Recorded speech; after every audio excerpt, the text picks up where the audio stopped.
actually inside a radio station control room. Anybody here remember radio?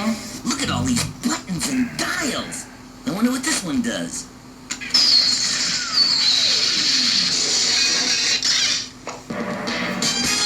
WTND LP, Macomb, Illinois. Quiet, numbskulls, I'm broadcasting. November 9th, 1965. An incredible power blackout in the Northeast, and 30 million people are plunged into total darkness. Mr. Sneed, you played an important role in that blackout, did you? You might say I played an important role. Yes, I pulled the plug. You what? Went up to Niagara Falls to the power plant and just pulled the plug, that's all. I don't understand, sir. We heard it was a relay switch went out. No, are you kidding? Yes, one plug goes into Canada, the other one goes into America. You just pull them out of the wall, that's all. Company I work for, the Disaster Corporation of America. Yes? We planned the blackout as a little promotional stunt for a client of ours, the transistor radio industry. But they were trying to prove that in a power failure, a transistor radio is your only contact with the outside world. wasn't that a little drastic? We got our point across, didn't we? Well, yes, It's gonna be but... drastic with some people. Yeah, they keep meaning to get the radio, but they don't. Okay, bang, pull the plug, that's all. Incredible. That's all. Yeah. People with the transistors in that blackout were the only ones who knew what was going on. Everybody else just stood around staring into their candle. Mr. Sneed, what about this company of yours, the... Disaster Corporation of America? Yes. We go way back. You remember the Johnstown flood? That was our work. You did that to sell radios? No, we did that job for the rowboat industry. I see. Mr. Sneed, getting back to radio... Well, 80% of all American homes already own transistors. That leaves 20% who better get the lead out while they can still find their way to the appliance shop. Well, Believe me. can't you give people a little warning, a chance to pick up a transistor radio before the next disaster? Oh, sure, there's not that much urgency. I mean, we're not heartless, you know. They can pick up one, say, anytime in the next hour. Mother, is Maxwell House really the only coffee in the world? Well, your father says so, and your father knows best.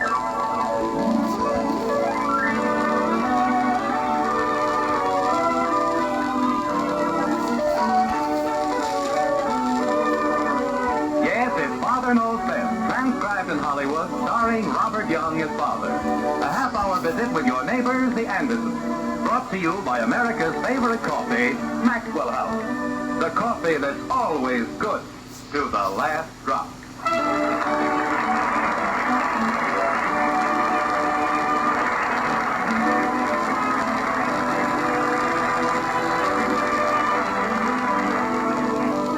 In the third act of Romeo and Juliet, the fair Miss Capulet comes up with a dilly. Was ever book containing such vile matter so fairly bound, she asked. You know what she meant? Don't judge a book by its cover, that's all. Well, in Springfield, in the white frame house on Maple Street, the Andersons aren't quite as flowery as Juliet. But they're going to be given a treat just the same in the fine art of judging books and other things, like this. Margaret, I'm home. Margaret! But I had to, Mother. There wasn't anything else I could do. What's going on in here? Didn't you hear me call? I'm sorry, dear. We didn't know you'd come in. Hi, Mother. Oh, I've been standing in the hall for 10 minutes screaming my head off. Well, we seem to have a little problem. Father, I couldn't help it. Really, I couldn't. What does she do now?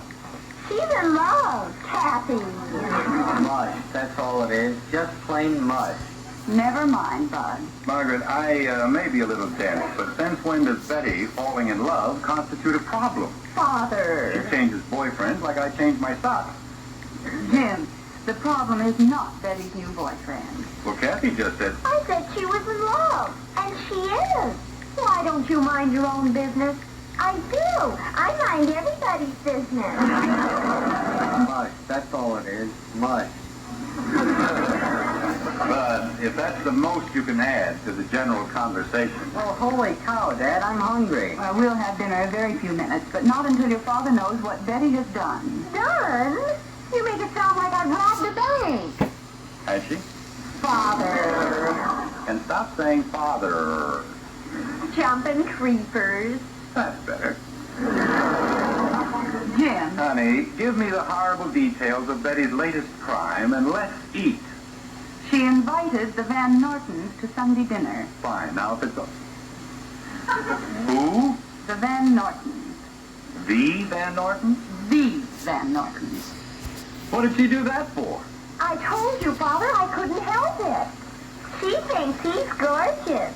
I do not. Oh, you told Jane Liggett he was. I never did. Kathy? Oh, you did too. You took the phone into the hall closet, and you thought I couldn't hear. And you told Jane. Mother. All right, girls, that'll be enough. But, Father. I said that'll be enough. Daddy, Yes? she said he was gorgeous. Mud. That's all it is. Mud.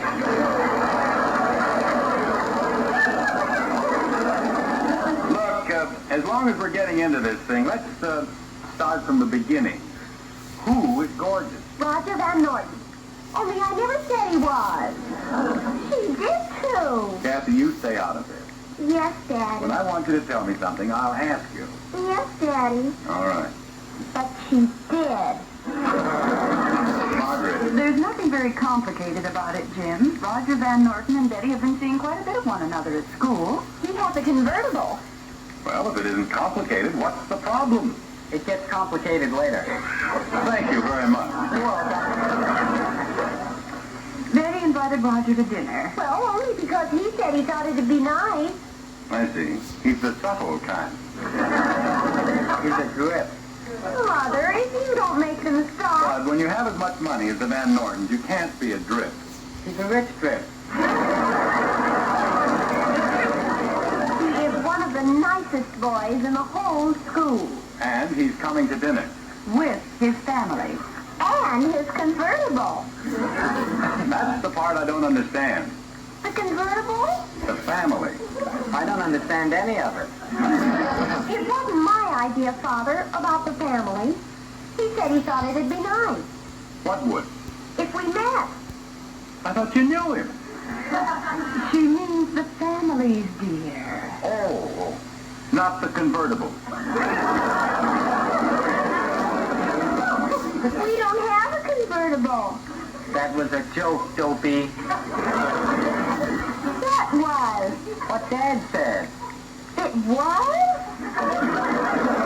It was his kind of a joke. Oh. Well, now that that's all straightened out, may I ask just one more question? What's the problem? Father, we just told you. Look, let's make believe I just got back from a long trip into the heart of the African jungle. Jim. We haven't seen one another in almost 8 years. And I say, what's the problem? Now, what do you say? Hello, Daddy. Well, he said we haven't seen him in 8 years. Jim, it's really very simple. The whole problem is the rose chair in the living room. I think I'll go back to the jungle. Father, you've never seen the Van Norton's house. It has a swimming pool and a tennis court. I still don't and see... 6 bedrooms. What's that got to do with the rose chair in the living room? Being repaired, isn't it? They brought it back today. All right. If they didn't do a good job, make them do it over. Well, they did a wonderful job, dear. It looks just like new. And it makes everything else look awful. Wait a minute. You mean because we have one chair recovered, we've got to have the whole house done over? Oh, no, dear. Wow. Just the living room. Now, if Betty wants to invite the Van Nortons over for dinner, that's all right. But I'm as broad-minded as anybody. Just because the Van Nortons are the richest people in Springfield, that doesn't mean they aren't as good as anyone else. They might very easily be. the doorbell rang. But when you tell me I've got to have the whole living room done over, well, that's carrying things a little too far. Jim. The doorbell rang. As far as I'm concerned, the living room looks fine. And if anybody thinks I'm going to change it, they've got another thing coming. The doorbell rang. But it just needs a little paint. Bud, didn't you hear the doorbell? Sure. Well, what are you waiting for? Betty shook her head. Margaret, I don't know what's gotten into these children. I swear I don't. They don't even make sense. I didn't do anything. Bud, see who's at the door. Why blame it on me? I didn't shake my head. It was Betty. Jim, I think there's something you ought to know. I think there are a lot of things I ought to know. Father, promise you won't make a scene. About what? The decorator. What decorator? The one who rang the bell. You sent for a decorator? Mom, it's Mr. Worthington. Oh, dear. Tell him we'll be right in. Tell him to go away. Jim, please. Honey, I told you in the very beginning. Betty, why don't you and Kathy go into the living room and entertain Mr. Worthington? But I want to tell Father. I'll tell your father everything he needs to know. Go ahead. Come on, Kathy. Why don't we have everything painted black so it won't show the dirt? Not touching everything.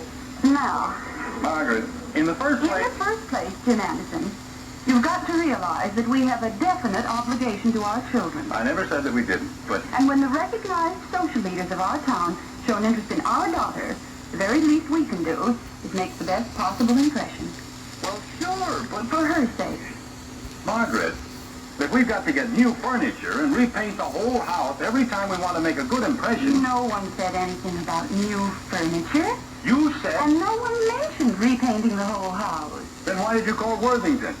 He's the most expensive decorator in Springfield. He won't look at a job that's under $500. Well? You mean we're going to spend $500 on the living room? It shouldn't be much more than that. More? On one room? Jim, you have no idea how expensive good painters have become. Who's he going to hire, Michelangelo? Of course, if you don't want your daughter to meet the right sort of people... That isn't the point. I'm as good a father as anybody in Springfield. But $500 for one room? Why don't we do it ourselves? Jim, that's ridiculous, and you know it. Why is it? We can get a few cans of paint and a couple of brushes and have it finished in no time at all. What's ridiculous about that? But every time you've offered to paint anything in the past... This is different. We can all pitch in and help. $500. There isn't that much paint in the whole state. Oh, dear. Now I don't know what to do. Honey, please, as a favor to me, let's do it my way. Just this once. You won't get tired right in the middle of a wall. Of course not. You'll use just the colors I choose? I'll paint the room lavender and puce, if that's what you want. I still think we ought to let you... What's what you want me to do? Well, all right, Jim. But remember, if you do one little Margaret, thing... so help me, when I'm finished, you'll be the happiest woman in Springfield. I hope so. Now, you'd better tell Mr. Worthington we've changed our minds. We've changed our minds. I never wanted him in the first place. Jim, if you're going to be difficult about it... Okay, if that's the way you feel. Mommy, Mr. Worthington says he has to talk to you about colors. Your father's going right in, aren't you, dear? Yes. Into the Valley of Death, March the 600. Who? Never mind, dear. Your father's being funny. Again? I never saw it to fail. Anytime there's an unpleasant job, I have to do it. I never wanted the guy in the very beginning. Mother, did it work? Did he say he would? Your father starts painting in the morning. Oh, Mother, you're a genius. Oh, it wasn't anything, really. But how did you do it? Last time he swore he'd never paint another thing as long as he lived. Well, it's very simple, dear. You just use the same thing that wives have been using on husbands for thousands and thousands of years. Child psychology.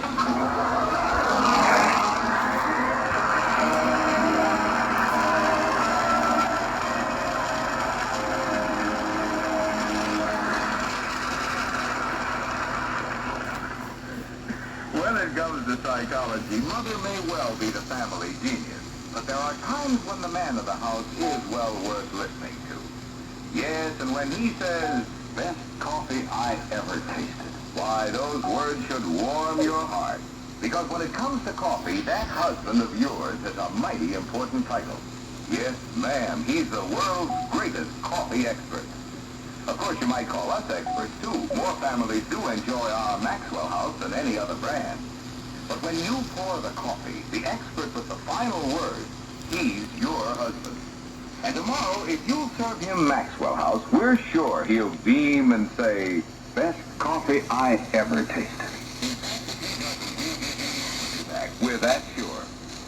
You see, no other coffee has that wonderful good to the last drop flavor. Because no other coffee has our famous Maxwell House recipe. A recipe demanding certain special coffees blended just so. That's right. right, no coffee tastes like Maxwell House, because no coffee's made like Maxwell House. So tomorrow, get a pound of our coffee. Fill your husband's cup with Maxwell House. If he doesn't say, best coffee ever, why, just send us the can and unused portion, and we'll gladly refund every penny you pay. Our address is right on every familiar blue tin. That's our story. Tomorrow, then, won't you serve your expert coffee with the world's most famous flavor? Serve your husband Maxwell House coffee. Always good to the last drop.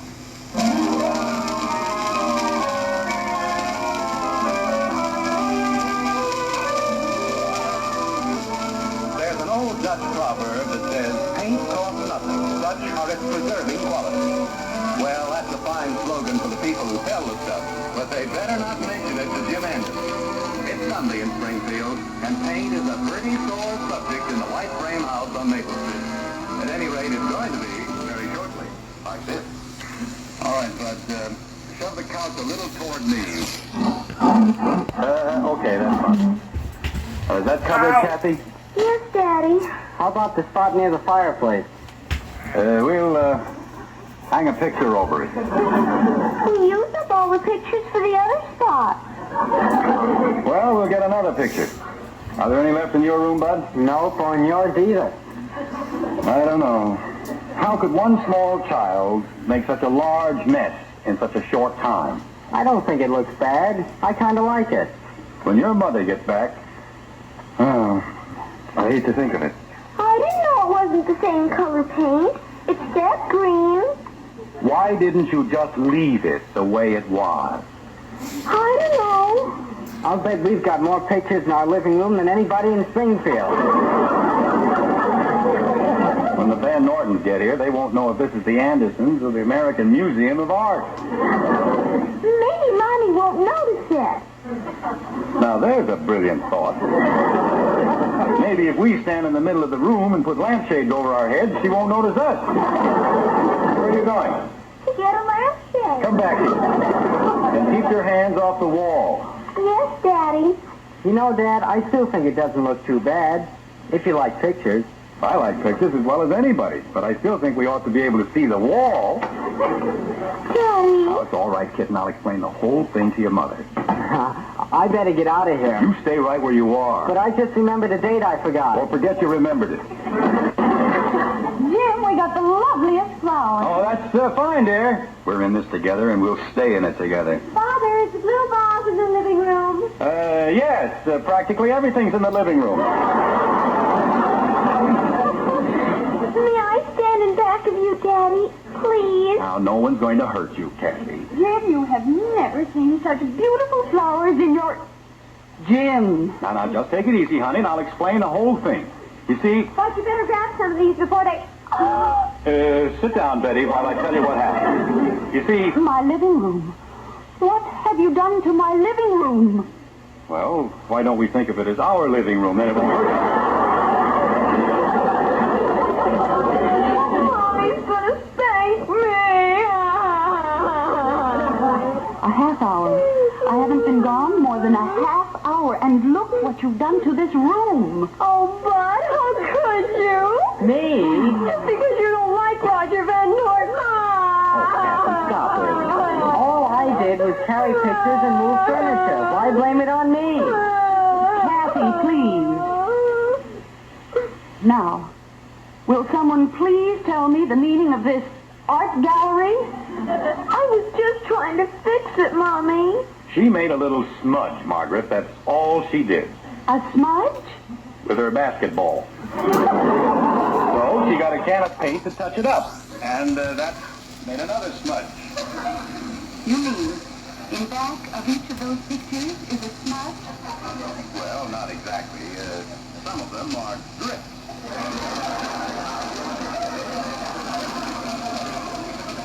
Well, you know what it means. We'll have to do the entire wall over. I know, honey, but we can't do it today. And I thought while the Van Nortons were We here... can't let them see this. But I think we were out of our minds. I've got news for you. They'd be right. I don't think it looks so bad. It's kind of cheerful. The only boy in the whole school with a convertible, and you have to do this. Bud, push the car couch back where it belongs.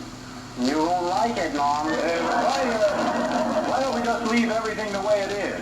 And then tomorrow... There can't be a smudge that big. No, but... you see, I didn't know Kathy had the paint can on the chair.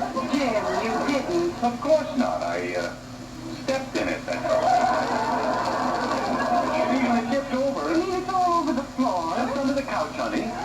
But we can take care of that Why didn't you hang some pictures on the ceiling? because the paint didn't splash that hard. Look, it's only on this one wall, Margaret, and if you'll just listen to reason... I've listened all I intend to listen. Kathy, take these flowers into the kitchen. Yes, Mommy.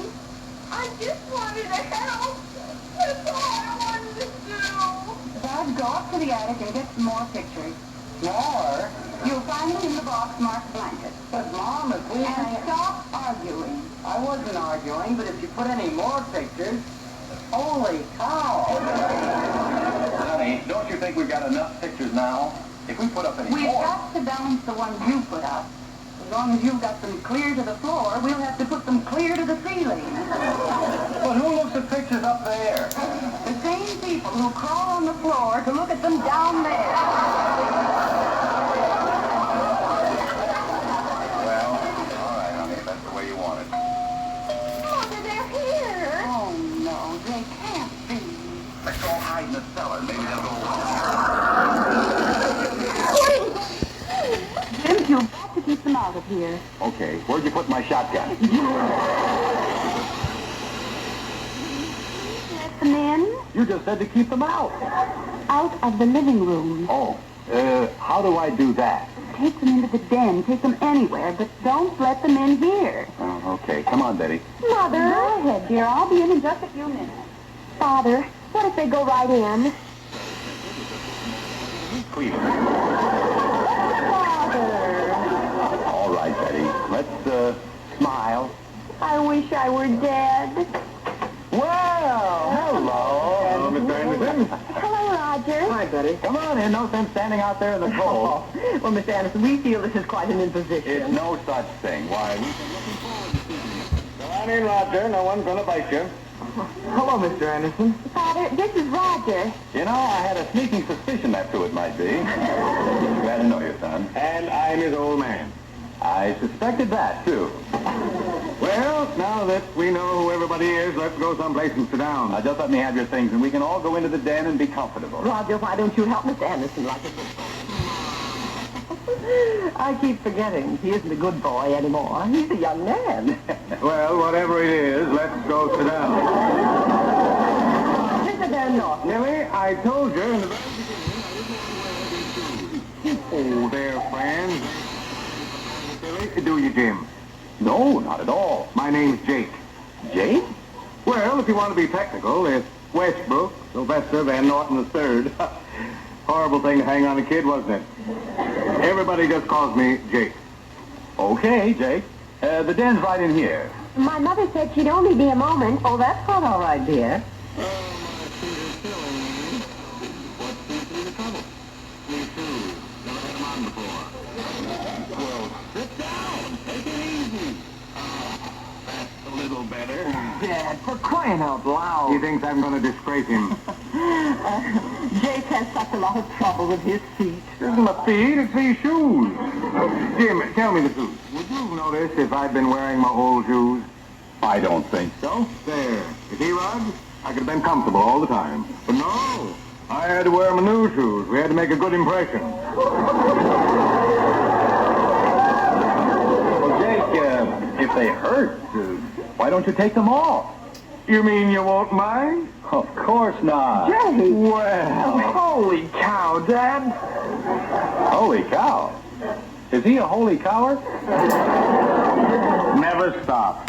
He's yours? Chief Stable Boy. Oh, brother, does that feel good? Oh, Kathy, I'm fixing the flowers. run upstairs and get my slippers for Mr. Van Norton. Okay. And put the light on under the coffee. Okay. Jim, I love you like a brother. Dad, Mom says she'll be ready in a couple of minutes. Fine, bud. Oh, I don't think you've met my boy. Mr. and Mrs. Van Norton, this is Holy Cow Jr. How are you, bud? I'm pleased to meet you. And this is Roger. Hi. I know all about Bud. You hit 383 for Springfield High last year, didn't you? How'd you know that? Oh, I just happened to know it. He just happens to know everything that has anything to do with baseball. He does? Roger's quite a baseball player himself, you know. He is? Turned down a contract with the Dodgers last spring. He did? Not the Dodgers, Dad. It was just a farm club. Holy cow. There, you see what I tell you. Jim, we ought to form a club. The Fathers Who Suffer from Holy Cows Incorporated. Holy cow. Gee whiz. Why didn't you tell me, Betty? I didn't know. While the men are talking, why don't we go inside and see if you can do anything for your mother? Oh, no. I mean, Mother doesn't want us to. She doesn't want us to. Really, she doesn't. It's quite all right, Danny. Oh, are we all set, honey? Yes, dear. Everything's all ready. How do you do, Mrs. Van Norton? How do you do, Mrs. Van Norton? Anderson? And, of course, this is Roger. Hello, Mrs. Anderson. Betty's told us all about you. She has? Well, it's awfully crowded in here, isn't it? Why don't we go into the living room? The living room? But you said... It's all right, Jim. I'm sure we'll all be more comfortable. Well, it's all right with me. You have a lovely Come on, home, Jim. Mrs. Anderson. What we've seen of it. Oh, well, thank you, Mrs. Van Norton. Nothing pretentious, of course, but we like it. I like anything as long as I don't have to put those shoes back on. I hope you don't mind the smell of fresh paint, Mrs. Van Norton. You see, we've been doing a little redecorating. The living room isn't quite finished, but I'm sure you'll understand. Well, of course, dear. We've just been going through the same thing ourselves. Nice looking room, isn't it, Tilly? Gosh. Oh, Mother. Look, Jake, as long as we're going to be friends, I might as well tell you... Mrs. Anderson, I'm going to ask you a very personal question, and I hope you won't be offended. No, not at all. Have you ever heard of a decorator named Worthington?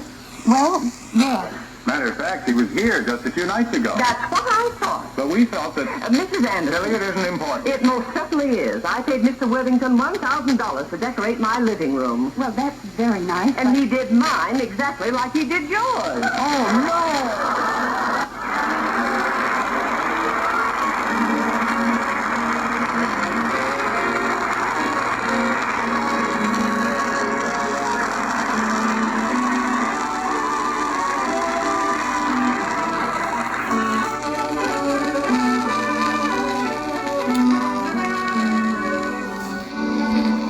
This weekend, chances are you buy coffee for your family, and you look for one thing, flavor, the most in flavor for your money.